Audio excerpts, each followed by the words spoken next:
আমার কোরআন আয়াতের ইজ্জত আর সম্মান দেওয়ার কারণে আমি আল্লাহ তাআলাই দুই মক্তুর বশিরের জীবনের সব গুনাহকে মাফ করে দিয়া এই মুহূর্তের মধ্যে আমি আল্লাহ তাআলাই দুই মক্তুর বশিরের নামটা ওলি আল্লাহ দপ্তরের মধ্যে লিখা দিলাম। জোরে বলেন সুবহানাল্লাহ। বন্ধুরা আমার পাশে আগে এই কোরআনের যে খেদমত করতেছে আগেকার মানুষ কোরআনের খেদমত করে আল্লাহর ওলি পর্যন্ত হয়ে গেছে। এই কোরআনের খেদমত কিভাবে হয়েছে জানেন? বেকার যাবে না, এই চাকরি খাওয়াইতেছেন, চান্দা দিতেছে, কিন্তু মহব্বত করতেছে, বেকার যাবে না। বশির হাফিজ নামে একজন লোক মদ খায়, ড্রিঙ্ক করে, নেশা করে। বর্তমান তো সমাজ নষ্ট হয়ে গেছে, কাটছে মদ নেশা, এই অবস্থা নাই। যুবক মদ খায়, নবীজি বাদ করুন আবার মদ পান করা হয়েছে সবচেয়ে বড় কবিরা গুনাহ। আল্লাহ কোরআনে বলতে কয় ইন্নামাল খামরু ওয়াল মাইসির, নিশ্চয় আমি আল্লাহ তাআলা খামর মদ হারাম করে দিলাম, মাইসির আমি আল্লাহ জুয়া খেলা হারাম করে দিলাম, আনসাবু ওয়াল আজলামু আমি আল্লাহ রাব্বুল আলামিনের মূর্তি পূজা হারাম করে দিলাম, এবং আমি আল্লাহ তাআলা তিন খেলা নাম বারকাটা তিন খেলা পুলু খেলা আমি আল্লাহ হারাম করে দিলাম। চারটা কাম: মদ পান করা, জুয়া খেলা, মূর্তি পূজা করা, নাম বারকাটা। কি খেলা পায় আপনাদের দিকে? এই যে রিজেক্ট মাস্টার টাকা কাজিনো খাতা টাকা আমার নামে শুরু করে বানায় নিয়ে ফলনতে কিনে নিয়ে উড়লে সিফা সাথে বসে তার বাপ মারা গেছে। এই বাপের স্বপ্নে দেখছে, ভূতে দেখছে, মারা খবরের মধ্যে পুলিশে পিটাইতেছে, স্বপ্নে দেখছে। এটা দেখে হ্যাঁ এই যে সকালবেলা 72 নামে আমার নাম আছে। এই খেলাটা কি খেলা কর? হারাম।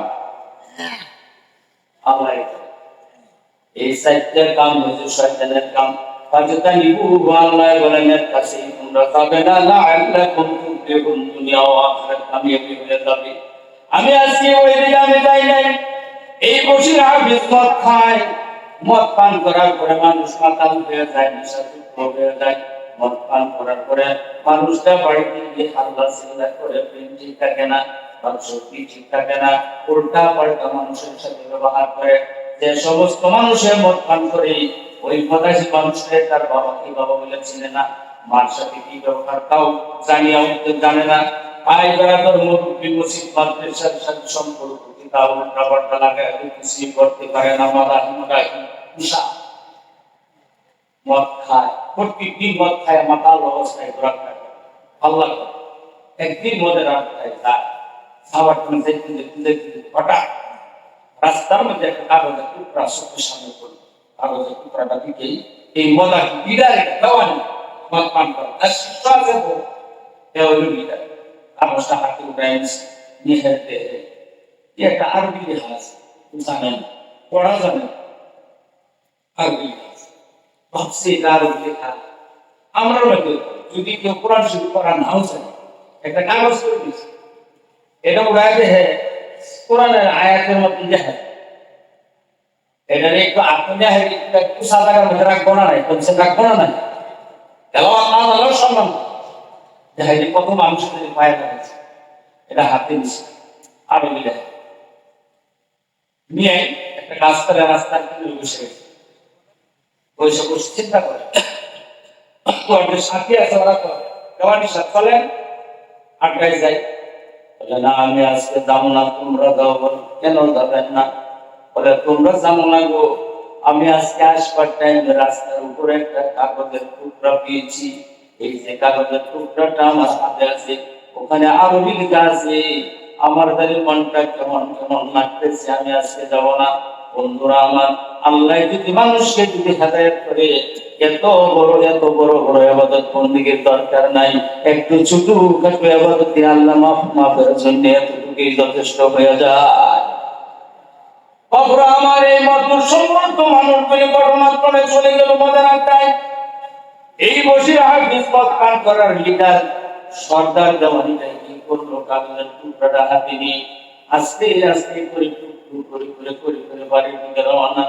বড় ছেলের কাছে গেল না, বিবির কাছে গেল না, কোন সন্তানের কাছে নিজের পড়ে গেল না, আস্তে আস্তে করে যাইতে যাইতে ওনার মা জননী ওর মার ঘরের দরজায় গিয়ে বুকের মতো দাঁড়ায় গেছে। কাগজের টুকরাটা হাতে আছে, চলে গেছে ওর মার কাছে। এই মা এমন এক বস্তির বন্ধুরা আমার, কোরআন যতদিন আপনার আমার সিনার ভিতরে থাকবে, এতদিন পর্যন্ত মা আর বাবা কি মানুষ বুঝবে না, সে বুঝবে না। আল্লাহ বলেন আল্লাহ তা'বুদু ইল্লা ইয়্যাহু ওয়া বিল ওয়ালিদাইনি ইহসানা। আল্লাহ বলেন, আল্লাহ রাব্বুল আলামিন तमाम জগতের মানুষকে হুকুম জারি করে দিয়েছেন, আদেশ করছেন, ইবাদত যদি করো আমি আল্লাহ রাব্বুল আলামিনের ইবাদত করো। আল্লাহ বলেন আমার উপাসনা ইবাদতের পর্যায়ে আল্লাহ বলতেছেন আমার ইবাদত যদি করা হয়ে গেছে, আল্লাহ বলেন তারপরেই তোমরা তোমাদের নিজের মা বাবার সাথে সদ্ব্যবহার করো, ভালো ব্যবহার করো। আল্লাহর ইবাদত করে দিয়াই মা বাবার কথা আল্লাহ বলছেন।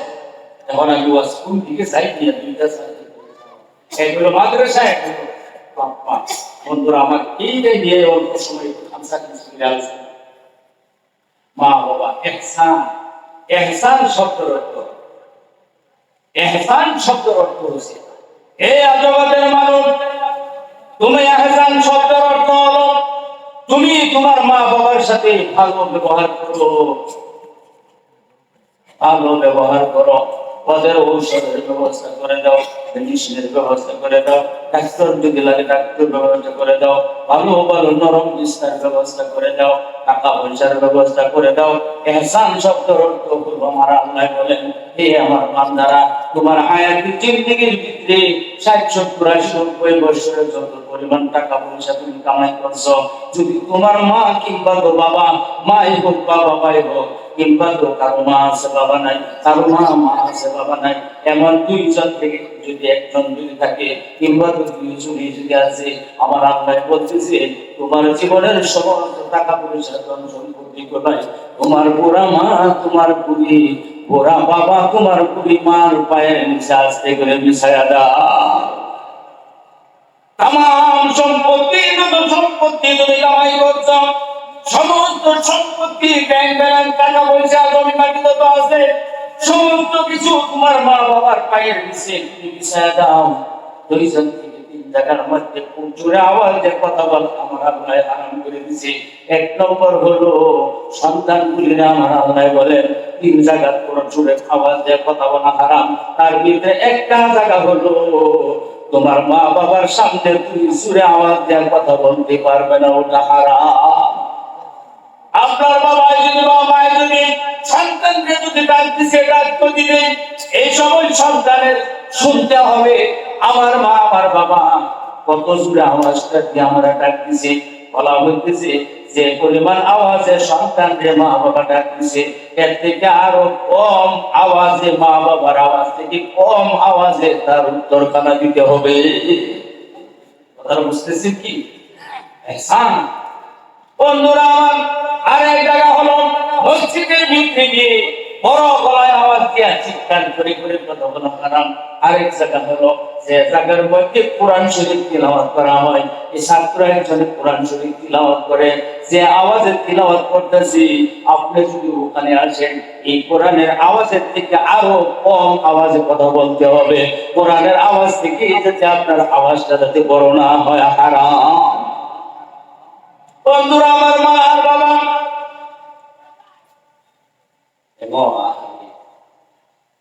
মা বাবা সার নাই, ওরা বুঝেছি এই বিষয়ে পরে পরে একটু আলোচনা রাখা হয়, কোরআনের নিয়ে একটু আলোচনা। সেটা আমি ওর মার কাছে গেছি, ডাকতেছে আম্মা, ও মা, ডাক দিচ্ছে মা রে, ডাক দিচ্ছে মা। মা আছে আমার ছেলে বসে এই সময়ের মধ্যে তো বসে মদ পান করার কথা, মদ পান করে করে নিশা পান করে হাল্লা চিল্লা করে আমার মা বলে কোনদিন দেখে না, আমার চিনি না তার মা। আজকে আমার সন্তানের এত নতুন শুনে কিসের জন্য আমার ডাক দিল গো, দরজা ধরলো, ওনার করে বাজে হলো, বলতেছি মা গো আমি আজকে আপনার ঘরের দরজায়, বাবুরা আমার বন্ধুরা আমার মা আমার এমন এক জিনিস, এমন একটা বস্তু গো তামাম বিশ্বের মানুষে ধরে নেন, আপনাদের সমষ্টির মধ্যে যত মানুষ আছে, যত আলিম ওলামা আছে, যত মুফতি আছে, হাফিজ কারি শেখ সাহেব যত আছে, নামাজি বেদমাজি যত মানুষ আছে সমস্ত মানুষে মিলে এমন ভাবে লাইন ধরে ধরে এই গ্লাসটার মধ্যে এমন ভাবে ফু দিছে, কৌটি মানুষে পানির মধ্যে ফু দিছে। এই পানিটা আরেকটা গ্লাসের মধ্যে আপনার জনম দুঃখী মা পূর্ণিমা বিসমিল্লাহ বলিয়া এমন ভাবে একটা ফু দিছে। বন্ধুরা আমার, আমি মুখে হাত দিয়ে আমি বলতে পারি বাবুরা আমার, কাউকে মানুষ ফু দেওয়া পানি থেকে আপনার মা যে বিসমিল্লাহির রহমানির রহিম বলিয়া যে গ্লাসটা মধ্যে ফু দিছে, ওটা আরো 70 গুণ বেশি আমার আল্লাহর দরবারে কবুল হবে, ফলাদায়ক হয়ে যাবে। বাবুরা আমার, আপনি বিপদে পড়ছেন, যান কার কাছে যাবেন? যান আপনার মার কাছে যান, আপনার বাবার কাছে যান। কে বলেন মা গো আমার মনে বড় ব্যথা, আমি একটা বিপদে পড়ে গেছি, যান মার কাছে, বেস্তার কিনারা যান, মার পায়ে পড়ে যান, মার হাতে ধরেন, মার পাল্টা দিয়া বুকের কাছে বুক লাগায়াম, গালে মুখে সুমা দিয়া বলেন মা গো আমি আজকে এমন একটা বিপদের মধ্যে পড়ে গেছি মা, আমার চতুর্দিকে অন্ধকার, আমি সাইকেল বিপদে পড়ে গেছি মা, তুমি একটু হাত খুলে আল্লাহর কাছে দোয়া করো যাতে আল্লাহ আমারে বাঁচায়। এই সময় মায় সন্তানের দুঃখের কথা শুনলে মার কলিজার মধ্যে আগুন লেগে যায়, বাবুরা আমার বাবার কলিজার মধ্যে আগুন লেগে যায়। ওই সময় মায় এমন ভাবে দুইখানা হাত বাড়াইছে, রাত্রেবেলা বলতেছে মা গো তামাম জগতের মানুষ ঘুমিয়ে গেছে, সন্তানটা আমার ঘুম থেকে উঠে আমার দায়িত্ব তুলছে, যা বলে বিপদে পড়ছে আল্লাহ তুমি ঘোড়ার সুখে মানে সাল্লাম মা গো আমার ছেলেটারে আল্লাহ তুমি বিপদ থেকে উদ্ধার করো। বন্ধুরা আমার, দোয়া করতে দেরি হবে, মার দোয়া আমার আল্লাহ কবুল করতে দেরি করবে না। এটা যে বাল বাজে বাল, এটা সুই দেওয়ার সাথে যদি বালকে চলতে যত পরিমাণ সময় লাগে মা বাবা সন্তানের জন্য দোয়া করলে এর থেকে আরো 70 গুণ আগেই আমার আল্লাহর দরবারে কবুল হয়ে যায়। নবী মুহাম্মদ সাল্লাল্লাহু আলাইহি সাল্লাম উনি একদিন উট জবাই করছে, উট সাহাবায়ে কেরাম সাথে আছে, উট জবাই করে মাংস টুকরা টুকরা করে মাংস বানায়, আমরা কুরবানি মাংস যেমন বানাই এরকম মাংস বানায়। মানুষ লাইন করছে, সাহাবায়ে কেরাম মাংস নিয়ে, নবী আমার খুশি আছে।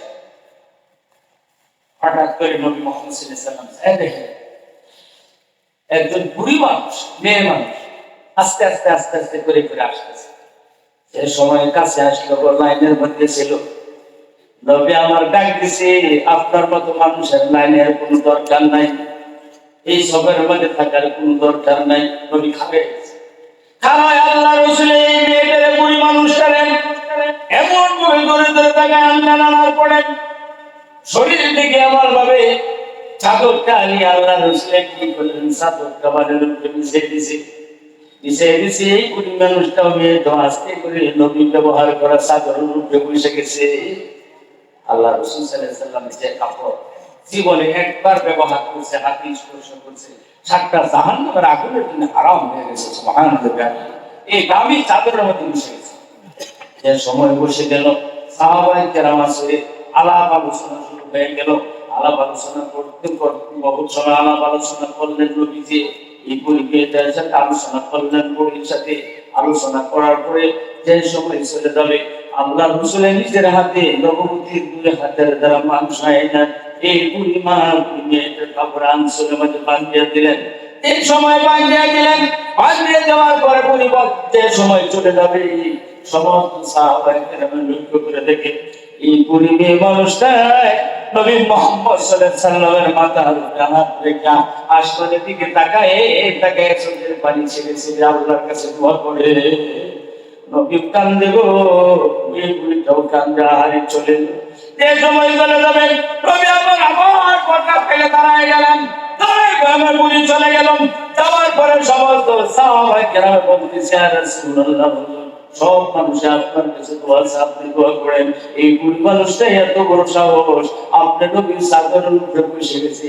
আল্লাহ রাসূল বলতেছেন আমার সাহাবারা, এই মেয়েটারে তোমরা বুড়ি কইও না, তোমরা জানো না উনি হলো আমার কুদমা মা হালেমা। 6 মাসে দিন করে আমার জন্ম হওয়ার আগে আমার বাবা দুনিয়া থেকে বিদায়, আমার বাবার কবরটা জিয়ারত করার জন্য আমার মা জানকে আমি গিয়েছিলাম।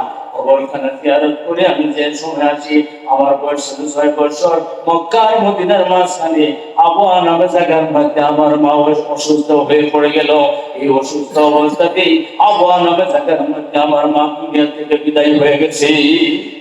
আমার মাও বিদায়। আমি বলেছি আমি কোনোদিন আমার বাবার চেহারাটা দেখার নসিব আমার হলো না। 6 বছর দিন করে আমার মা দুনিয়া থেকে বিদায় হয়ে গেছে। এই সময়ের মধ্যে বাপুরা আমার আল্লাহ রাসূল সাল্লাল্লাহু আলাইহি ওয়াসাল্লাম এমন ভাবে মা বাবার খেদমত জীবনে কোনোদিন মা বাবার খেদমত করার নসিব হয় নাই। দরুদ করেন আল্লাহুম্মা সাল্লি আলা সাইয়্যিদিনা মাওলানা মুহাম্মদ ওয়া আলা আলি মাওলানা মুহাম্মদ। তওবা করো অন্যায় সারো, ভয় করো না মরণে। তওবা করো অন্যায় সারো, ভয় করো না মরণে।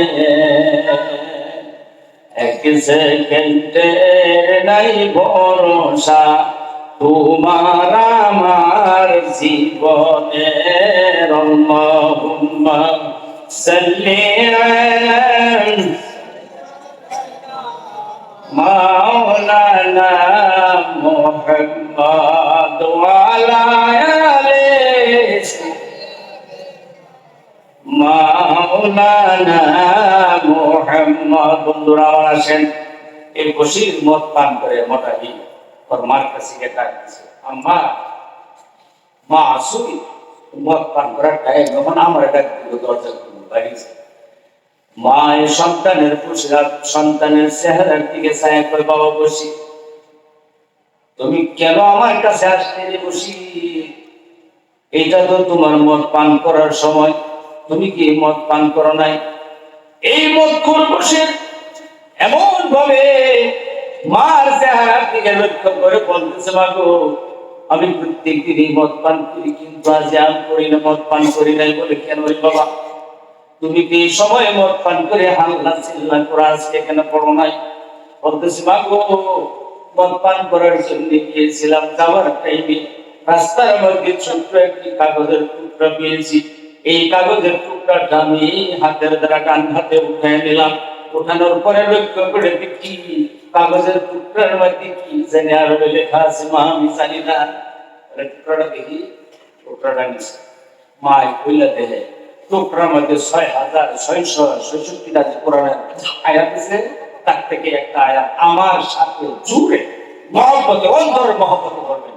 টুকরার মধ্যে লেখা আছে, বিসমিল্লাহির রাহমানির রাহিম। আর হুজুর বলেন বিসমিল্লাহ।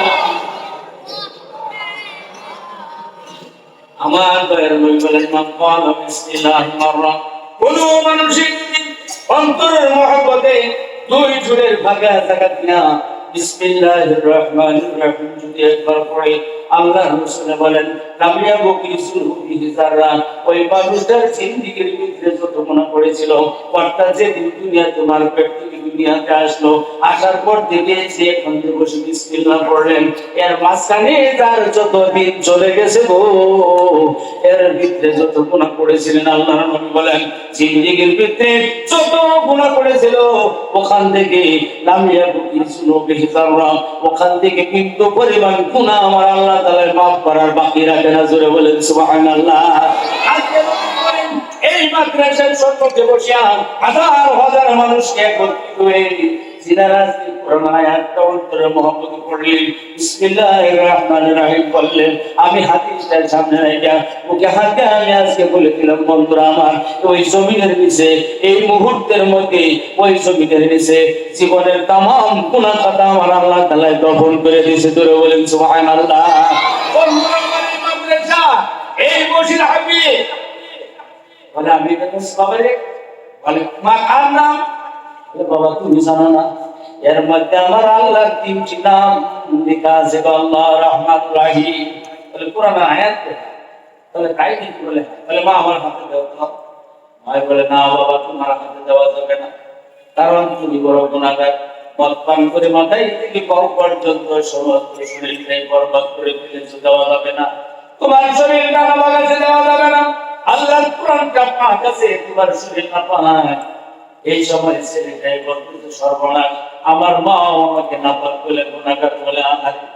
ওই সময় ছেলেটা চোখের থেকে ডালি রসের মতো পানি ছাড়ছে, মটকুল ছেলে খুশি পানি ছাড়ছে।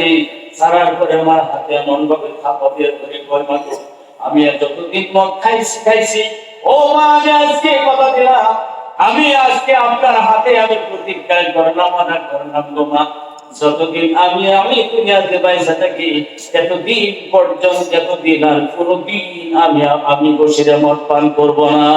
মদ পান করবো দূরের কথাই, হাতের দ্বারা মদের বোতল আর বাকি জীবনে কোনোদিন হাতে নিব না।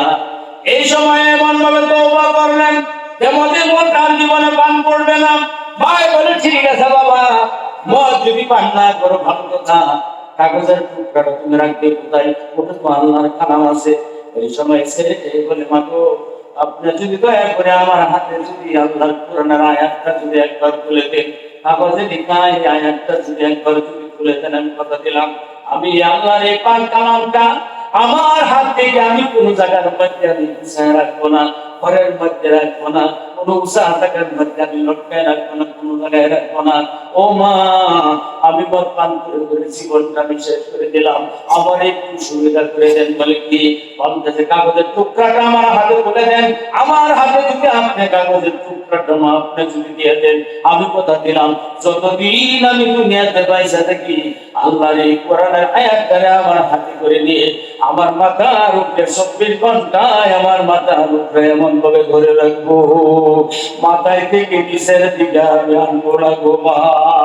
আমার আগুন কষ্ট হবে দিন নাই রাত নাই, 24 ঘন্টার মধ্যে আল্লাহ কোরআনের আয়াতটারে আমি এমন ভাবে আমার মাথার উপরে ধরে রাখবো, আমি কোন জায়গায় এমন ভাবে আমি রাখবো না, ধরে রাখবো। বলতে ঠিক আছে বাবা। মা দিয়ে দিলে কাগজের টুকরা হাতে নিল, এমন ভাবে ধরে হাতে চিকেন নিয়ে এমন ভাবে ধরে রাখে, আইরে হাত পিস করে ওপর হাতে সহায় দে, এমন ভাবে কত কত সময় এমন ভাবে ধরে রাখা, হাত পিস করে দিব আবার এমন ভাবে ধরে রাখলো, হাত পিস করে এমন ভাবে পরিশ্রম করে করে করে সারাদিন চলে গেল। রাত্র হয়ে গেল, আলাল করার বিছনার মধ্যে চলে গেল, বিছনার মধ্যে বসে বসে এমন ভাবে ধরে রাখে আর বলে মামুদ তো আমার মার সাথে আমি কথা দিছি, তোমার কোরআনের আয়াত জানেন, এই কোরআনটা তুমি নিজে তেলাওয়াত করছো, পরে পরে জিবরাইলে দিছো, জিবরাইলে তেলাওয়াত করে নবী ছেড়ে দিছে। এই কোরআনের জন্য আমার দয়ার নবী কত কষ্ট করছে গো। নবী আমার তাইফের জমিনের মধ্যে শরীর থেকে দাদা রক্ত দিছে কোরআনের জন্য। ওদের ময়দানে টান্ডান শহীদ করতেন, রক্তে মুখের রক্ত দাঁতে ভাঙার পরে কাজার দাঁত ভাঙার পরে রক্ত সমস্ত লাল লাল লাল লাল হয়ে গিয়েছিল। তাইফের জমিনে কত কষ্ট করেছিল এই নবী মুহাম্মদ সাল্লাল্লাহু আলাইহি কোরআনের জন্য পেট পাথর বাঁচছে, কত লাঞ্ছনা কঞ্চনা পেয়ে যদি আমার দয়ার নবী হয়েছিল, কিন্তু মনের দুঃখ গুলো বলবার মতো মক্কার জমিনের মধ্যে আমার দয়ার নবী কেউ ছিল না। ভাই ছিল না, বল না বাপ না মা, আল্লাহ কেউ না দেখে তো আল্লাহ রাত্রে ধরে রাখছে, বাবুরা কেউ জানে না। আর এমন ভাবে ধরে রাখছে মাথার নিচের দিকে নামায় না, কত কষ্ট সারাদিন ধরে রাখবো, সারা রাত এমন ভাবে রাতটা হয়ে গেল, যে সময় ঘুম এসে গেছে আর রাখতে পারে না, আস্তে আস্তে করে হাতের নিচে ঘুম এসে গেছে, হাতের নিচের দিকে পড়ে গেছে। ওই সময় আবার আল্লাহ ডাকতে বলে ইয়া বিশরুর রাফাতা ইসমি মুশরি, সারা বছর মদ পান করলি, কবিরা গুনাহ করলে, আমার কোরআনের অমান্য করলি, আমার হুকুম অমান্য করে গুনার বোঝার মাথায় নিয়া আজকে আমার কোরআনের আয়াতটাতে তুই ইজ্জত সম্মান করলেন বশির। ও বশির রে, জমিনের কোনো মানুষের না দেখতো, আমি আল্লাহ তো দেখতে পাইতেছি আমি তো লা তাখুযু সিনাতুম ওয়ালা নাওম, আমি আল্লাহর ঘুম নাই, আমি আল্লাহর টুনরা নাই। অন্তরে ইন্নাল্লাহ আলিমুম বিযাতি সুদূর, অন্তরে খবর আমি আল্লাহ জানি। এত মহব্বত আমার কোরআন তুই বললে রে বসে, ও বসে তুই জানা না তোর এই কামটার প্রতি আমার কোরআন আয়াতের ইজ্জত আর সম্মান দেওয়ার কারণে আমি আল্লাহ তাআলাই তুই মক্তুর বসিরের জীবনের সব গুনাহ খাতা মাফ করে দিয়া এই মুহূর্তের মধ্যে আমি আল্লাহ তাআলাই তুই মক্তুর বসিরের নামটা ওলি আল্লাহ দপ্তরের মধ্যে লিখা দিলাম। জোরে বলেন সুবহানাল্লাহ। ওলি হয়ে গেছে।